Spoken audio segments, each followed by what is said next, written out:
السلام علیکم دوستو، تو آج کی ویڈیو میں ہم بات کریں گے کہ آپ جو ہے کس طریقے سے بک ریڈنگ سٹارٹ کر سکتے ہیں. یعنی اگر آپ جو ہے ان طریقوں پر عمل کر کے انشاءاللہ آپ جو ہے اچھے طریقے سے بک ریڈنگ سٹارٹ کریں گے اور اچھے طریقے سے آپ کے جو ہے آپ کی نالج میں اضافہ ہوگا. تو سب سے پہلے جو ہمارے پاس ٹپ موجود ہے وہ ہے کہ آپ نے کیا کرنا ہے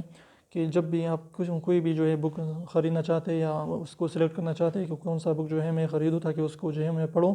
تو اپنے اچھے بک کی سلیکشن کرنی ہے اور اچھے اثر کی سلیکشن کرنی ہے تاکہ اس کی صحبت سے جو ہے آپ کے اخلاق وغیرہ بھی اچھے رہیں.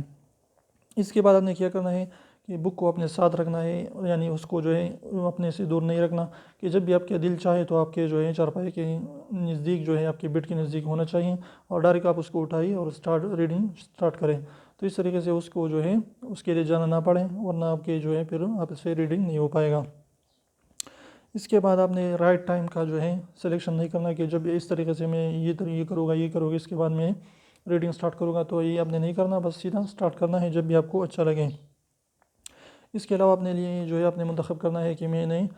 1 پیج یا 2 پیج یا 3-5 پیج جو ہے میں نے روزانہ پڑھنے ہیں، یا میں نے آدھا گھنٹہ یا 15 منٹ جو ہے میں نے اس کو کتاب کو دینے ہیں. تو اس طریقے سے آپ نے ان کو مینیج کرنا ہے، ہر روز آپ نے ٹائم دینا ہے. اس کے بعد آپ نے بس اس کے اوپر جو ہے اپنے فنگر جو ہے اس کے ساتھ لے جانا ہے اور منہ سے اس کو نہیں پڑھنا کسی بھی بک کو، وہ آپ نے جو ہے بس اس کی طرف دیکھنا ہے اور فنگر کے ذریعے اس کو نشاندہی کرنا ہے. تو اس طریقے سے انشاءاللہ آپ کے ذہن میں جو ہے بات بہت جلدی آپ کے ذہن میں آئے گی. تو اگر یہ 5 ٹپس جو ہے اگر اچھی لگی تو پلیز ویڈیو کو لائک کر دیجیے، چینل کو سبسکرائب کرنا نہ بھولیں اور ریڈ والا سبسکرائب کو ضرور دبائیں، بالکل فری ہے، کوئی بھی اس کی چارجز نہیں لگتے ہیں.